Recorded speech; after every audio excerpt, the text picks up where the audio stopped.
Hi, welcome to the Memos After Six. My name is Minda Hartz, and I'm the founder of the Memo. I'm so excited that you're here with us tonight for part two of our intersectionality conversation. And I think with everything going on in the world, it's really important that we have this conversation and really break it down to the lowest common denominator.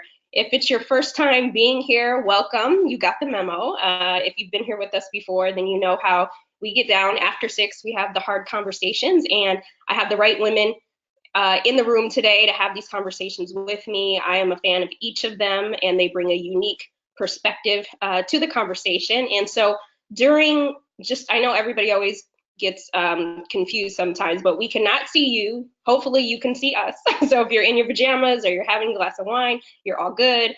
If you're listening by phone, we'll make it as lively for you too. And if you end up watching us after the fact, then if you have any questions, we'll make sure that you know how to reach each and every one of them so that you can reach out to them personally. But if you have any questions, please use the question function.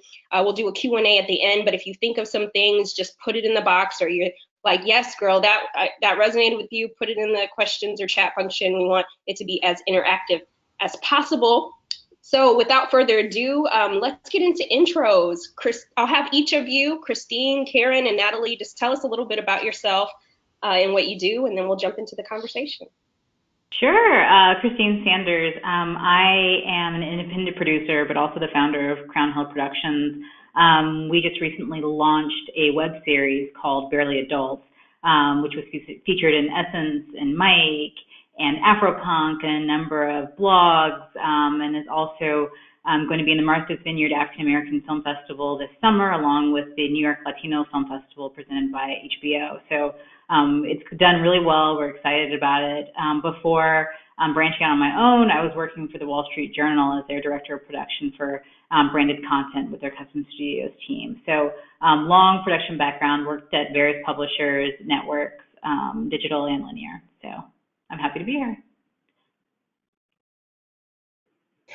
Should I go next? Okay, hi everybody. I am Karen Fleshman. After a long career, first in the immigrants' rights movement and later in workforce development, I transitioned to becoming an anti-racism activist in 2014. And it was largely because of a couple of things. One, the non-indictment of Darren Wilson for killing Michael Brown. And then a few weeks after that, I was out to brunch with two young Black women who were graduates of the workforce development program I used to work for. And they were telling me they'd been working now for tech companies for several years, that they're super grateful for their lifestyles and their incomes, but they're being microaggressed at these companies nonstop. And that was when I kind of reflected, you know, I'm actually actively engaged in sending young people into harmful environments. Before I do that anymore, let me see what I can do to change those environments. So my company is called Racy Conversations, and our mission is to inspire the first anti-racist generation in America. Hey everyone, Natalie Gillard. I am the Assistant Vice President Multicultural Experience at Stevenson University in Owings Mills, Maryland. Been there for almost 2 years. I've been in higher education for 11 years, doing various diversity and inclusion roles. And about 3 years ago, I started developing a game. 2 years ago, I announced it. It's called Factuality. And it's basically reimagining yourself as a pawn in the game of Monopoly. So what could you actually access depending on your intersections, and what types of limitations and advantages coincide with different aspects of your identity. And so I've been doing that for about 2 years, and I have reached about almost 2,000 people playing Factuality and have been to almost 45 institutions. Wow. Well, all of you are very impressed. That's why I had to have each of you on After Six to talk about this. If some of you might have joined our conversation a few months ago, and we're just going to dig a little bit deeper, but I'd love to start with, what does the term intersectionality mean to you? Because I know it's thrown around a lot, and some people may not even know what that is. So let's start with the basics. Natalie, let's start with you. Sure. I think of intersectionality as an awareness of the presence of multi-layered identities and their interconnectedness.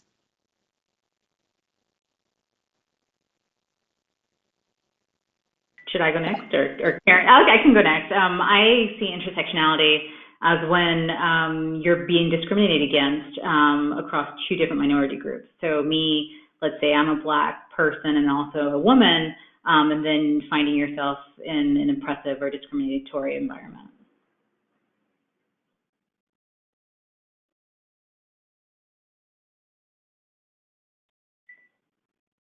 Oh, Karen, you got to come off mute.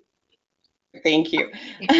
I'm an attorney, so I think about it the way Kimberly Crenshaw first spoke about it, that it was a group of Black women who sued because they were trying to get employment at a automobile manufacturer, and the white male judge said, you don't qualify as a protected class as Black women, because the automobile manufacturer does employ Black people. It employs Black men on the factory floor, and it does employ women. It employs white women as secretaries. So the fact that you Black women can't get a job there, but that's not a protected class, because only women are protected class and Black people are protected class, but not Black women. Good. Did anybody else want to jump in before we move on? Chime in? Okay, good. So for me, it's a good point of context to think the different layers that we show up with, and we'll talk about that a little bit later in the conversation. But each of you, in the work that you do, have really hard conversations, whether that be around intersectionality, racism, microaggression, diversity, equity. How does intersectionality show up in the work that you do each day? Christine, we can start with you. I think, how does it show up in the work that I do every day? Just in terms of like me being a Black woman, you get that experience. And so it might be in how people relate to me. It might be in how I relate to others. Just, the feeling you might get.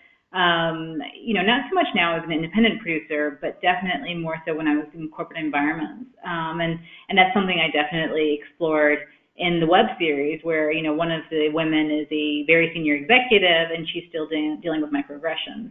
And I remember talking, especially when I was an assistant in the industry, and talking with maybe older women who in some ways were hardened, not all by any stretch. I met some amazing women, but some women who were really hardened by, 30 years and always having to prove themselves. So yeah, I think that's how it shows up.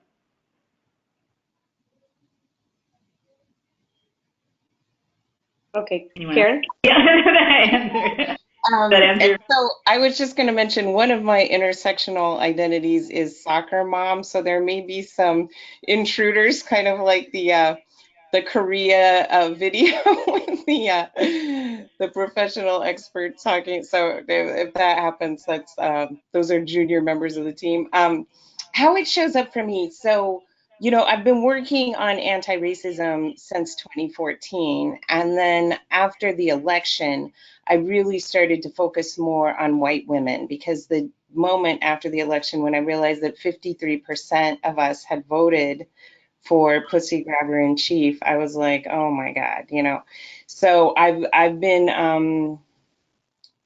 trying to educate white women about how problematic we are.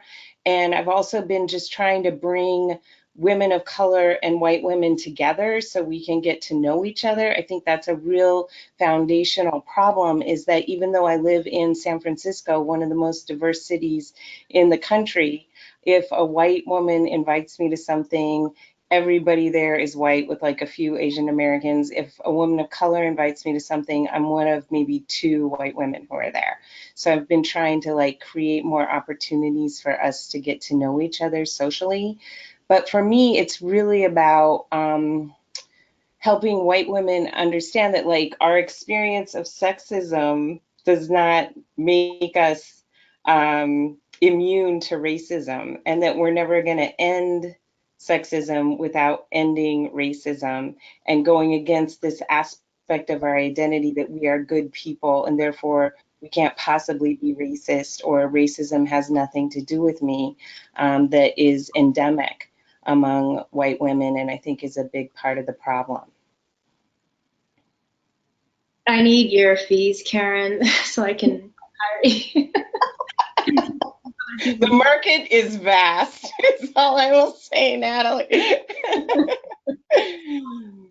So playing factuality, intersectionality is always showing up. The game has 8 characters, and they are representative of the 4 racial groups that are largely in US Census data: white, Black, Asian, Latinx. And there are men and women. I have a trans character who's also Black and a woman and heterosexual. And I combined all those identities on purpose because I know it kind of creates some fog in people's brains, and I want people to understand that those are all true characteristics that can coincide with a particular identity. Additionally, I have an Asian woman who's brown who wears a hijab because she's Muslim, so she represents Southeast Asian people. So trying to recondition minds to understand that you can be brown and Asian and Muslim.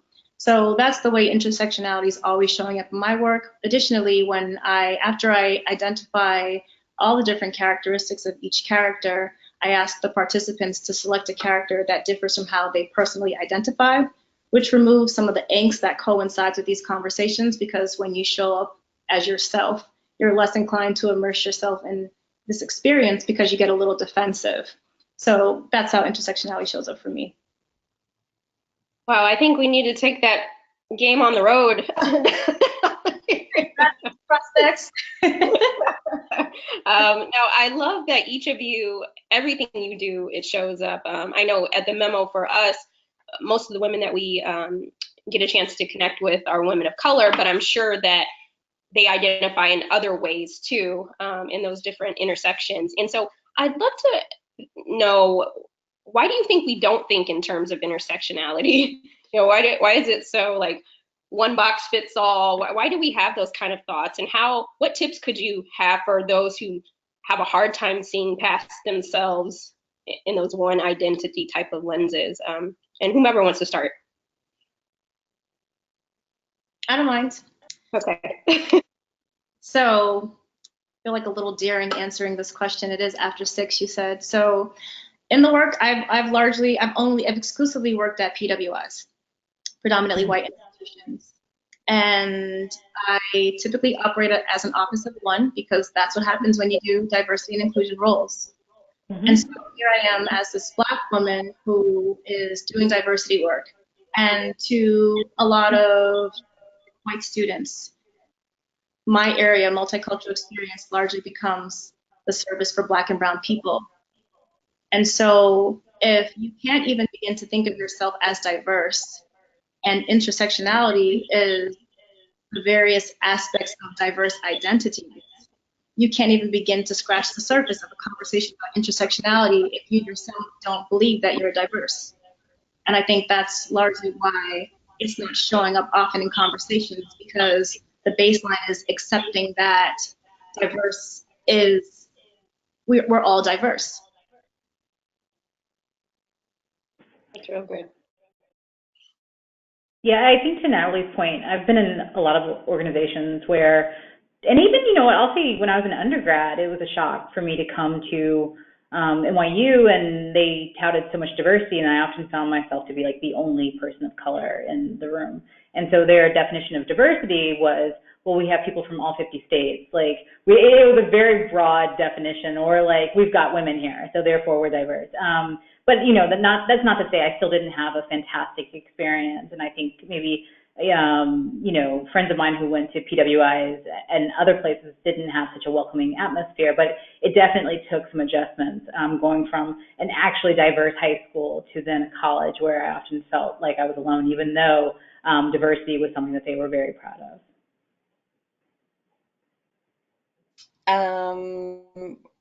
As for me, go back to the question again. Why don't we have, why isn't intersectionality a more widely accepted and appreciated concept?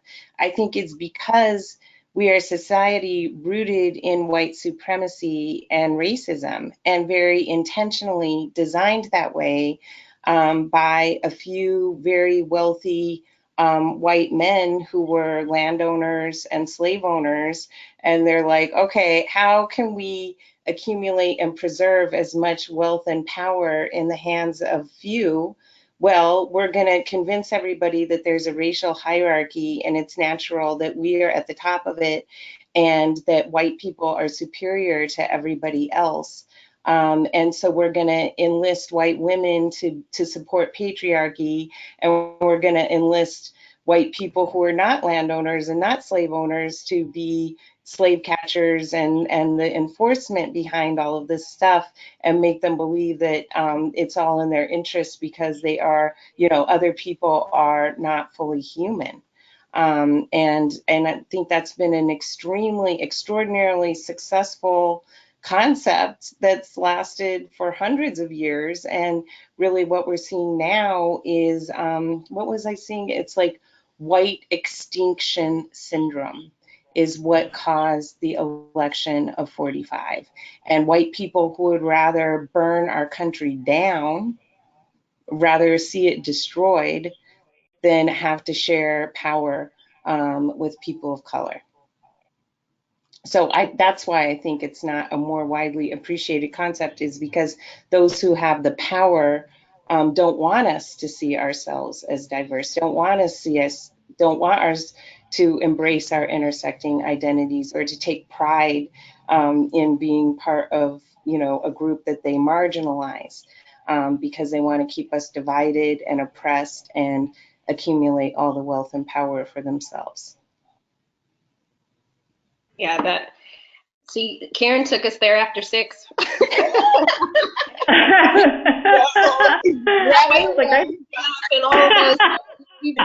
you the bottle? So I appreciate that. And, I think it's important that we talk about these conversations, because even in, we sent this invitation out widely, and primarily a lot of women of color responded to it. And so even in the conversation, I hate to say it, but a lot of white women don't see themselves as needing to have this conversation. Or, I just finished reading this book about Susan B. Anthony, and she was very much a women's rights person, right? But she was a white woman's rights. She was very, very racist. And a lot of people don't talk about that because we put everybody in this woman box. And I think there's various layers. She wanted equality, but for white women. And so I think it's important that we do pull the layers back. I don't know if you guys want to say anything about it before we move on to the next topic. I will say this, that as a white anti-racist activist, some Black women anti-racist activists don't think it's my lane to talk about intersectionality. They think that this is really a concept that's reserved for women of color, and that I shouldn't be participating in that conversation. So that's why I don't frequently talk about intersectionality as much. But the more I think about it, the more I'm like, you know what, I think I should just talk about it anyway. I don't know. Sometimes it can get very confusing. I think you should, Karen. Because I feel like it's because I've mentioned things before, like let's say in the workplace, that aren't going well, and it's been brushed over. Whereas when it comes from, and that goes for everything, like when it comes from one of your own, you tend to listen a little bit closer. So or see things a little differently. So yeah. I end up getting categorized as the white splainer because I take the time to break down the concepts, but I largely operate under this philosophy that our K through 12 experience is deprived of these very necessary conversations. So then all of a sudden you graduate and you come to college where I am, and you're saying all these really messed up things to each other, but when else did you have the opportunity to know that these things were actually really effed up? So I take the time to explain, which is an empathetic approach, and I can reach people better. So you keep doing what you do. I'm gonna keep white explaining. I'm gonna do, let's all just do what we gotta do to make sure we get the, drive the point home. I just want to add to that. This week is the 50th anniversary of the signing of the Housing Discrimination Act.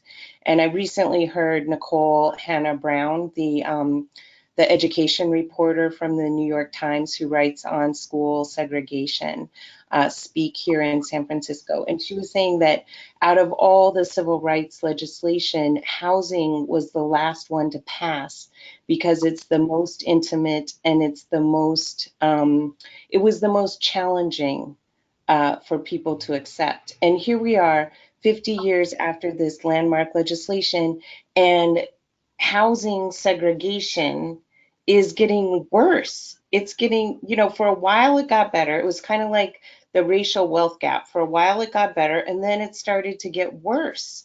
And I think you're so on point, Natalie. It's like we grow up in these very segregated environments, and then all of a sudden we show up at college and it's like, oh my God, who are all these people?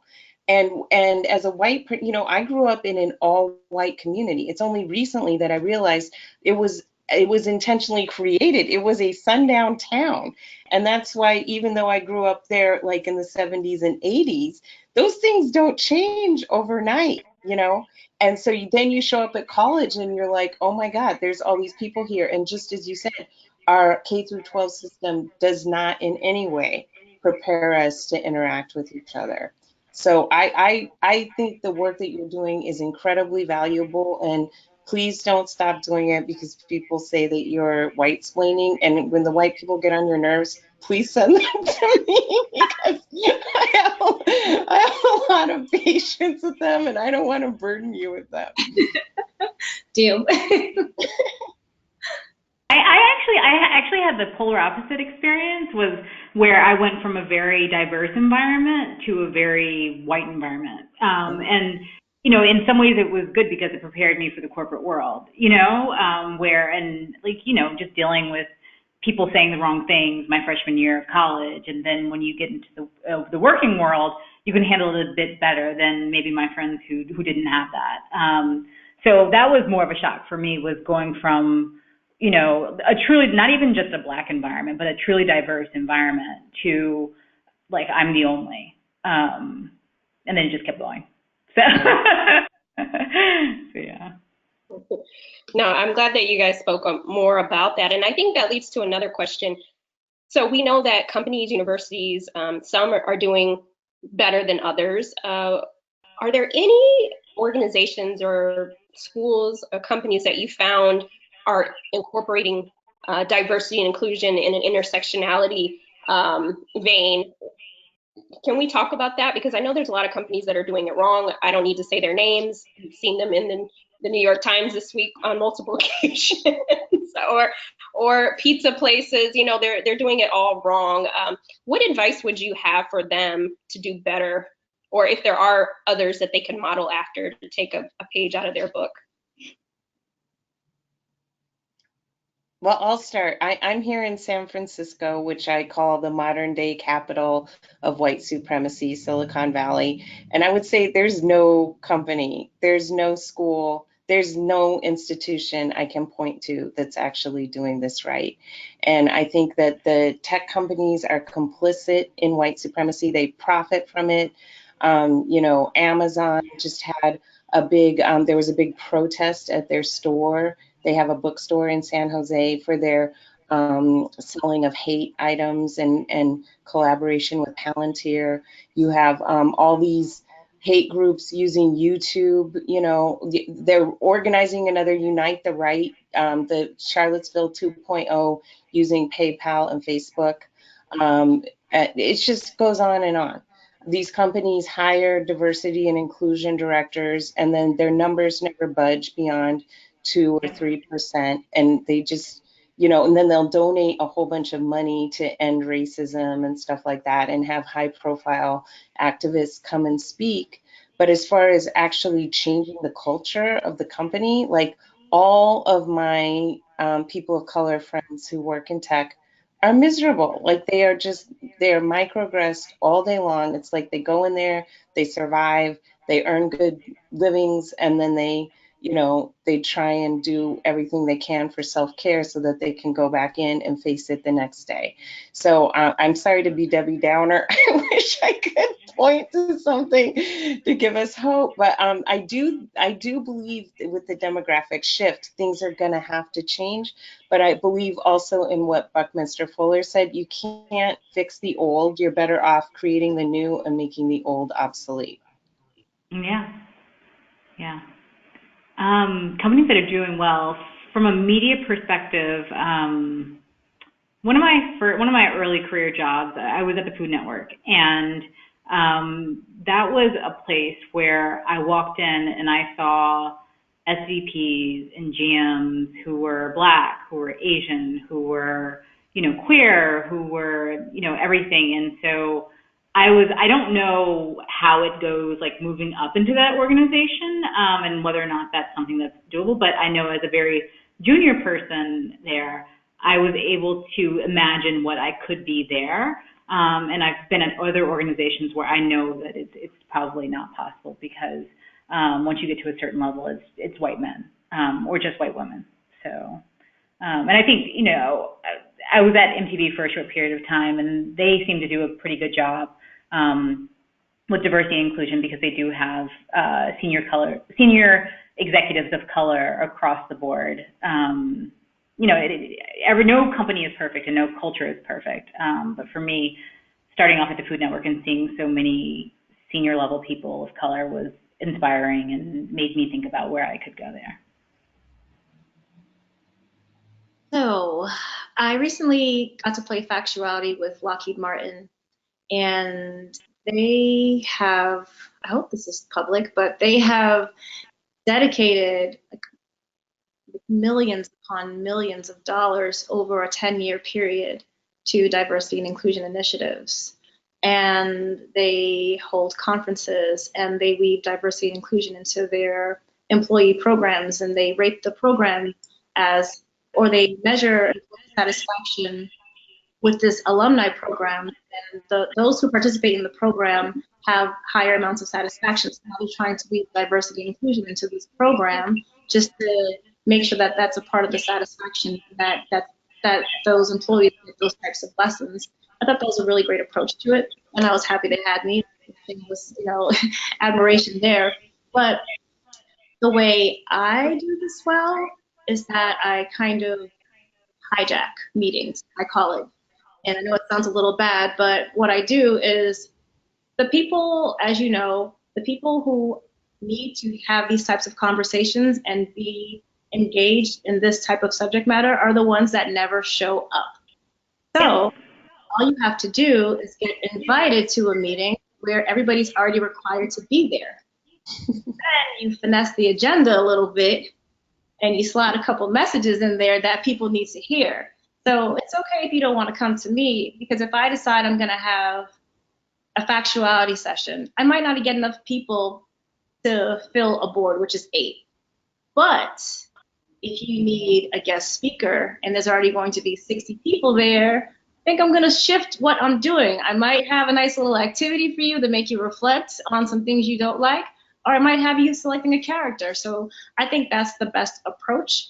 That you can't, a lot of people feel funny about making these things mandatory, but then the people don't show up, so you go to them. I love it. I love what each of you had to say from a different lens. I know that I don't know what you think about this, Christine, but you might see like Netflix, they're doing more for Black and brown. They are in their initiative is amazing. Yeah, it's awesome. So if you haven't had a chance, I think it's called Strong Black Lead or something like that.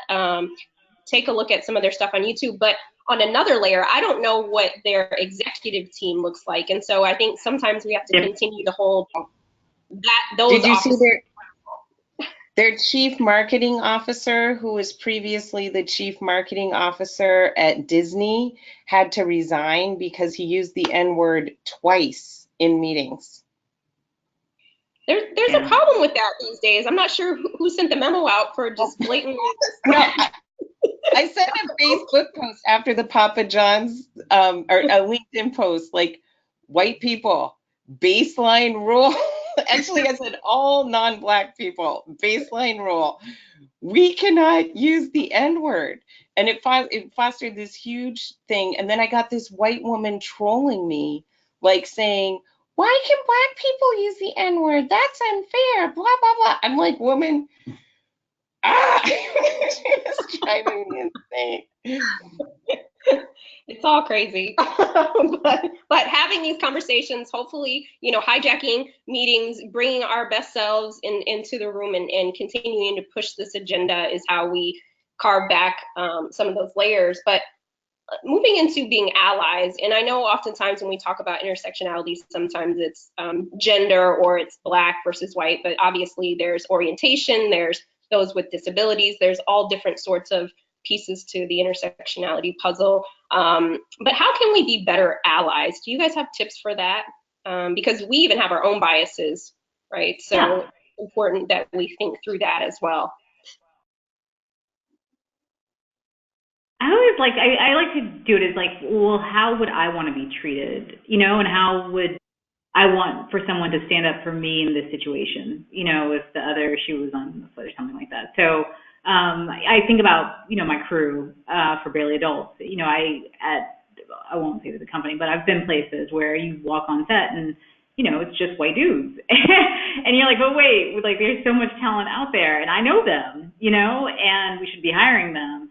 And we're really doing ourselves a disservice by not hiring them, because if you only have one viewpoint on set, then it's like what fun is that? And so for Barely Adults, I was intentional in making sure I had a really diverse crew and had just different viewpoints coming different ways about how I can make it better and stronger. And that's something that I'll always carry through in my career. So.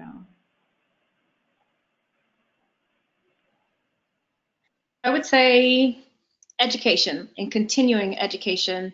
I love going to conferences, and I went to a conference back in November at Bloomsburg University, and it was this LGBTQ, 10th annual LGBTQ conference, and it catered to students.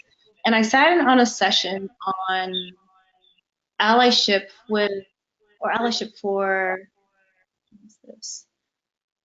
Asexual identities. And I went because I don't know enough about that part of the spectrum. And then I learned about a whole different spectrum about real romantic attraction. So you can be asexual, which means that you don't have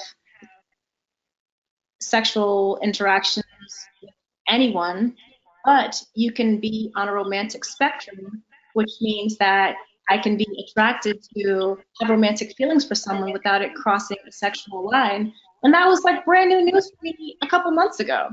So I think it's really important to pick up books, read, watch documentaries, but just continue your education and maybe shut the F up and listen closely to what people have to say.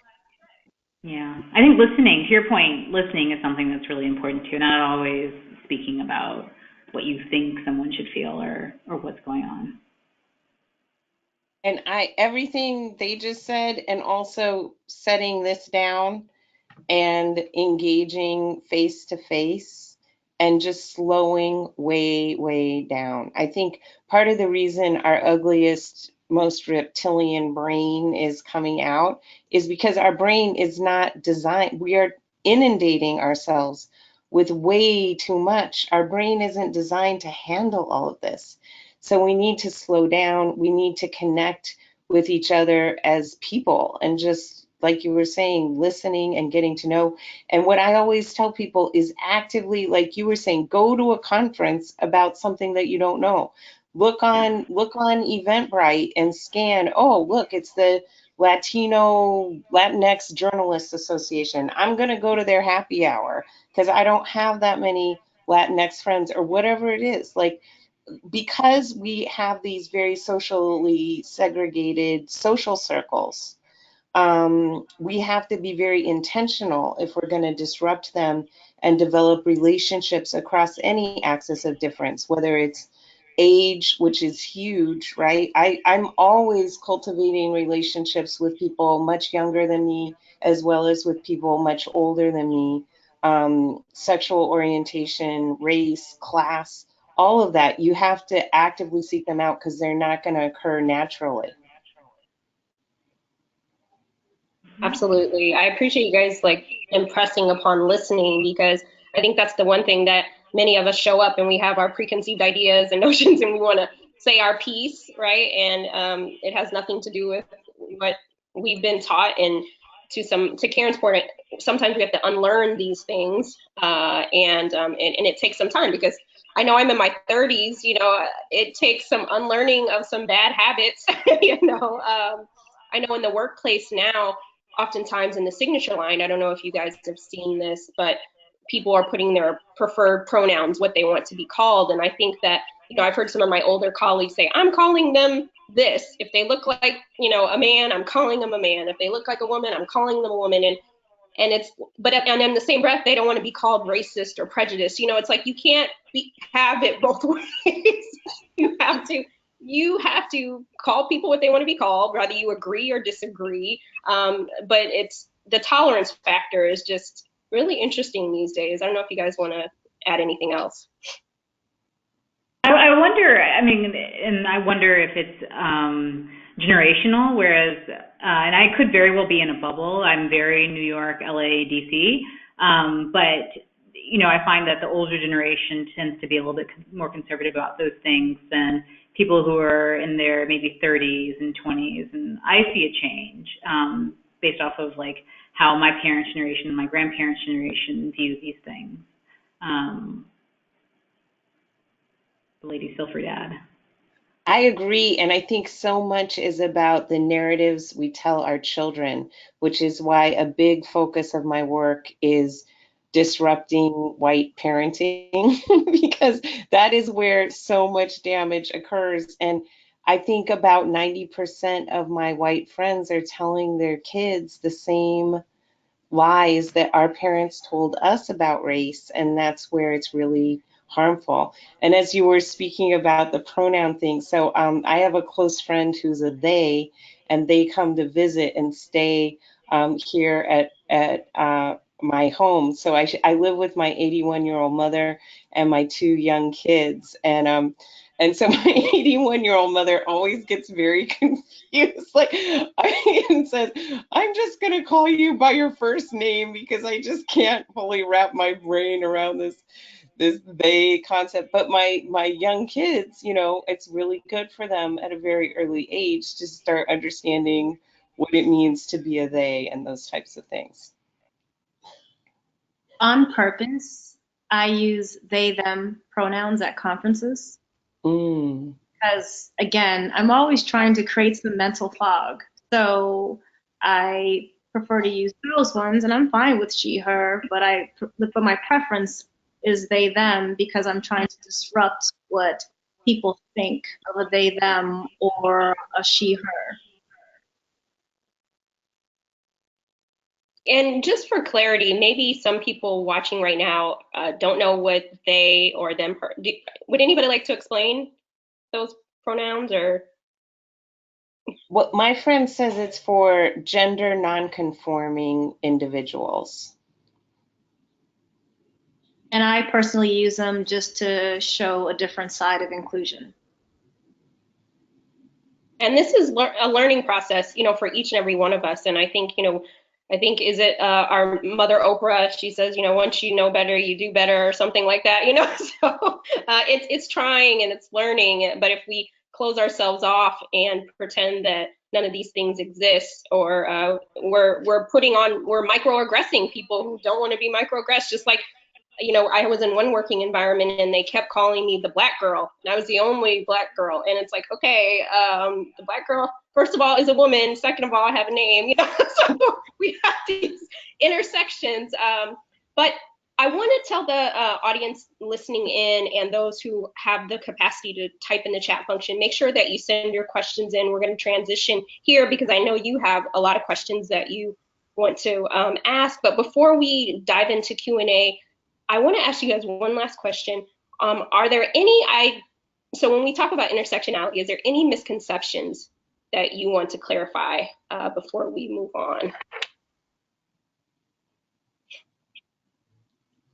Could I say something just slightly different? Sure. Which is we have a menacing threat, like the worst thing possible for intersectionality is if 45 Supreme Court nominee is confirmed by the Senate. And the younger you are, the more marginalized your identity, the more harm you will experience, because he could serve easily. The guy he's replacing was appointed in 1987, okay? So I urge everybody listening here, stop Kavanaugh, Kavanaughh. I'm like, this is like my life right now, and I'll leave it at that. But look me up and let's talk about how we can prevent the Kavanaugh confirmation, because this is going to make everybody with a marginalized identity, this will make our lives 10,000 times more difficult if he is confirmed for the Supreme Court. And on that note, just if you're able to vote, make sure you do vote, especially if you're in Georgia. There's a big governor opportunity there. And so make sure that if you can't canvass but give, donate, volunteer, do something, because that's very important. But anybody else want to say anything before we jump into Q&A? Perfect. Okay. So one question that we have from a woman named Jada is, and this goes to the group, have you ever experienced, let's see, it's kind of a long, so I'm going to try to read it really fast. Okay. Was there ever a time you've had to stand up for someone that was different than you in your workplace, and how did that turn out?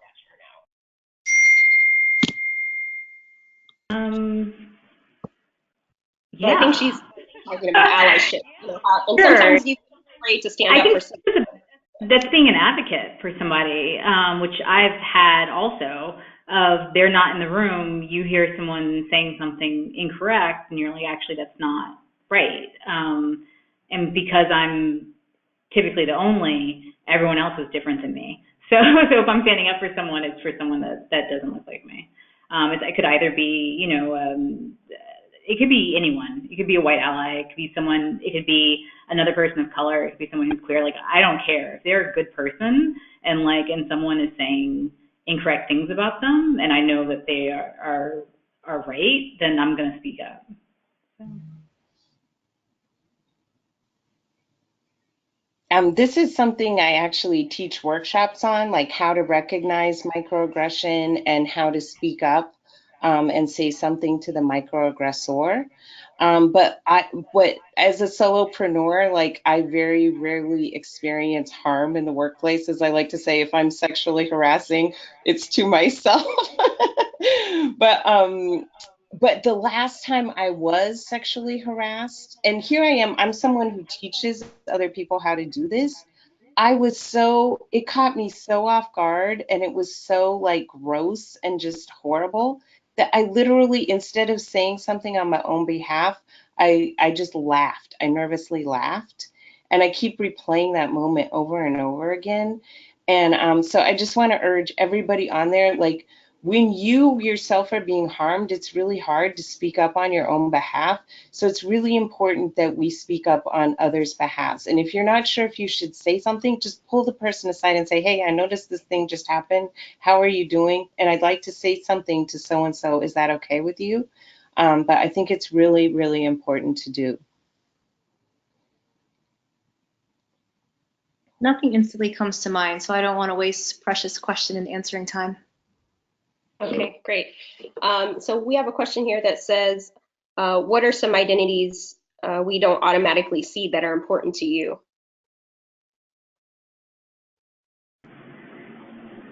That we don't automatically see? I don't know. I'll let the other ladies answer that first. Well, one of my primary identities is, as I said, soccer mom. Then you can't tell that by looking at me. I'm also adopted, and that's a huge part of my experience. I'm the adult child of an alcoholic, which is a huge part of my experience. I'm a sexual assault survivor. You don't see that by looking at me. And I also had a very traumatic encounter with police. So you look at me and you're like, oh, she seems like a very confident, like professional white woman. But underneath there's like a lot of different trauma things that you can't tell by my outward appearance. I'm glad you just kind of triggered some things in my head. So I'm a sexual assault survivor as well, and that's not common knowledge. And this happened to me July of last year. Whoever's listening, this is like fresh, brand new news. And I remember being in the presence of someone at work who had said, "Why don't women just like scream and kick and push the person off?" And it was the most silencing, numbing thing that's I've ever encountered. And the thought of being able to express myself in that regard, I just physically wasn't able. That's a really important part of my story. I also am really big on taking care of my mental health because I suffer from depression. And at times it is quite severe. And right now it's great. I'm doing great right now. I have a therapist. I see her often. And I have a little tiny dog, and I wanted to travel with him at the airport. And I had to have my therapist write a letter. And then I saw I was actually diagnosed with something, and I was like, oh my gosh, like I literally do have something. So I think that's definitely one of my identity markers that people can't see. Thank you for sharing. Yes, thank you. Christine, are you good? Or?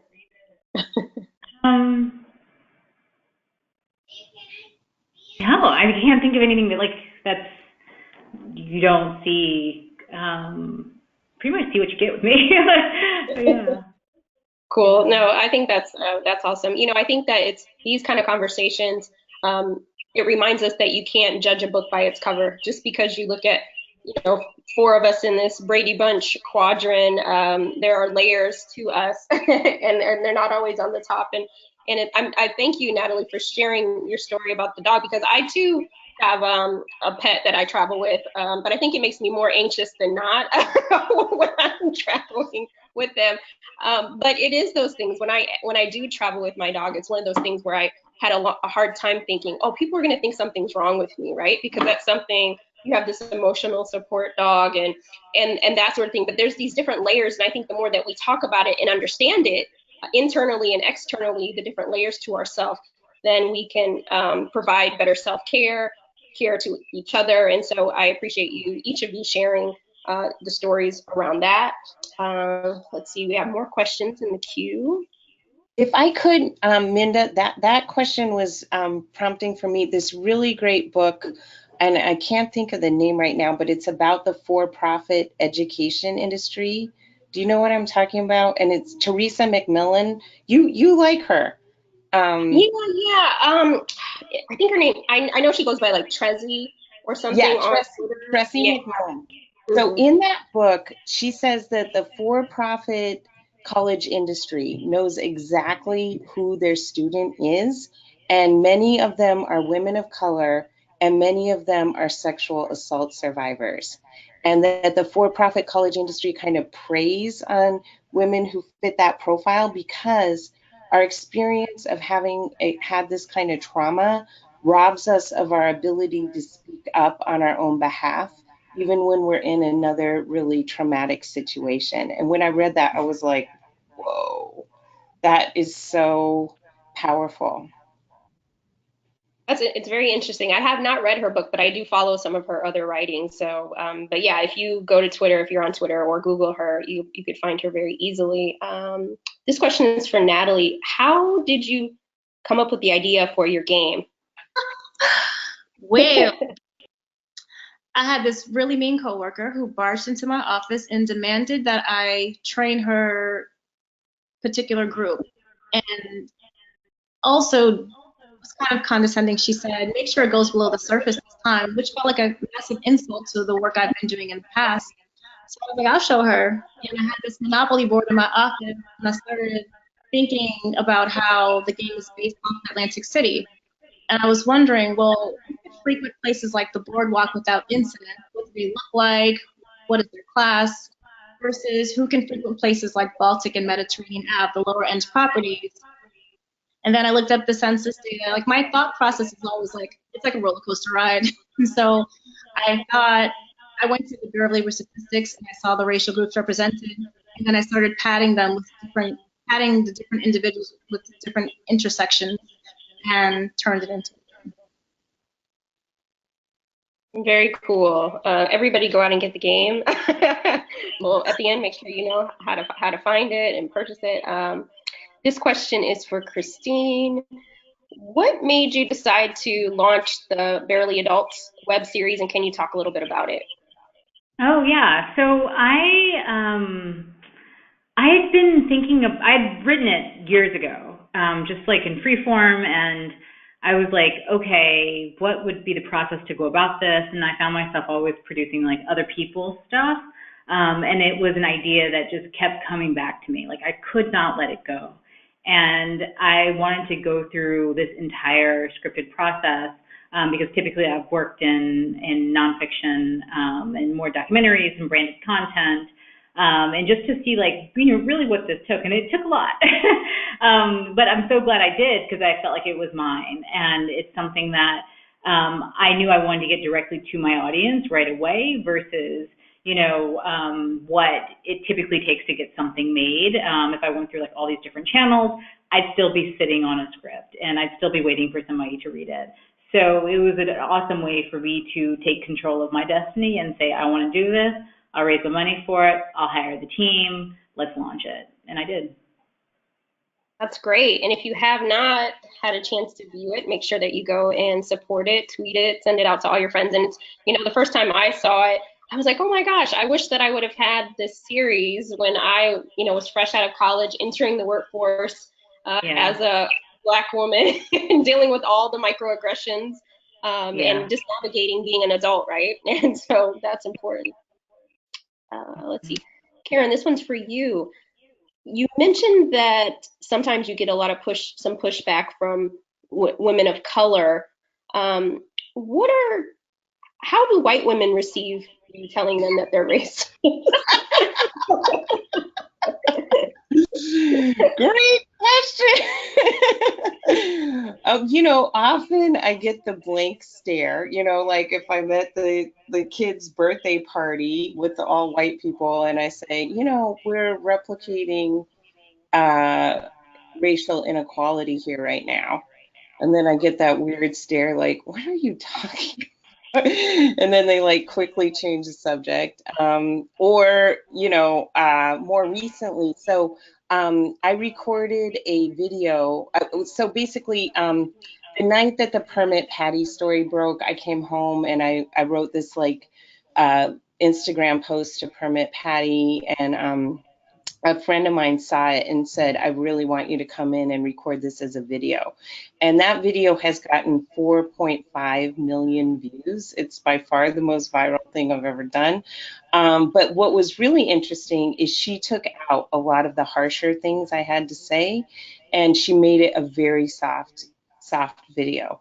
And I said, why did you do that? And she said, because I thought it would have a greater impact, like more people would listen to it if it were softer.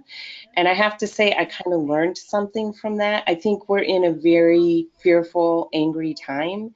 And I am angry AF at white women, and like I can but I think that like if I can talk to them from a position of empathy and a position of love, they'll be able to hear me a lot more.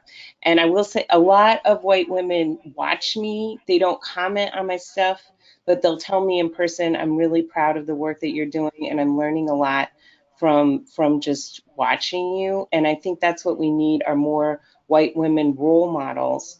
Just like everybody else, white women can't be what we don't see, and we don't have any anti-racist white women role models. So I'm just trying to be that person. But yeah, I would not say they take to it very kindly. Well, I'm glad that God put that purpose on your heart for you to serve in that capacity, because I can only imagine how that can be. I mean, I've done work with Karen before, so I understand, but I'm glad that we're all in our lanes doing what we need to do. And I just want to give a shout out to one of the attendees, Jacqueline. She's been giving props to making really great comments on some of the things that you're saying, and really appreciates the work that each of you are doing. I hate that our conversation is coming to a close, but quickly, can you guys let them know how they can reach out to you, other than going to our site and finding their bios and clicking on their information? But what's the best way to connect with you, or any upcoming projects that they can support you on? Natalie, if you want to go, or Christine. Sure. So, Christine, Natalie, what are we doing? Natalie, go ahead. Okay, so you can find me on Instagram, Nat's Confession, and I also go under Factuality the Game. And from there, you can almost find my social and pretty much you can find everything you need to know from those two handles. Yes, for me, you can find Barely Adults web series on Facebook, on Instagram, on Twitter, although our Twitter is not very active. You can find me also on Instagram at CCELYCE. And you can find me, my website is racyconversations.com. I'm also very active on LinkedIn. And I really want to get out, to, especially if you're in a red state. I want to talk to millennials of color. I want to talk to women's groups. I want to talk to young people about this Kavanaugh confirmation. So if you have access to student groups or anything like that, please get in touch with me. I really want to educate young people and mobilize to prevent this man from ruining all of our lives. And he's not the only man ruining a lot of lives. So make sure that you get out there and vote. Don't sit silent. And also, I really appreciate each of you bringing your voice and perspective. It is our duty in this time for us to be allies for one another. Nobody should feel alone, even at the intersection. And so it's our duty to be better allies and be better human beings. So thank you very much for each and every one of you for attending live, for your questions, for your engagement. And you have the memo tonight. Have a great weekend, and we'll be in touch soon. Check our website, myweeklymemo.com, and find out when the next After 6 is taking place. Have a good night. Bye, guys. Bye.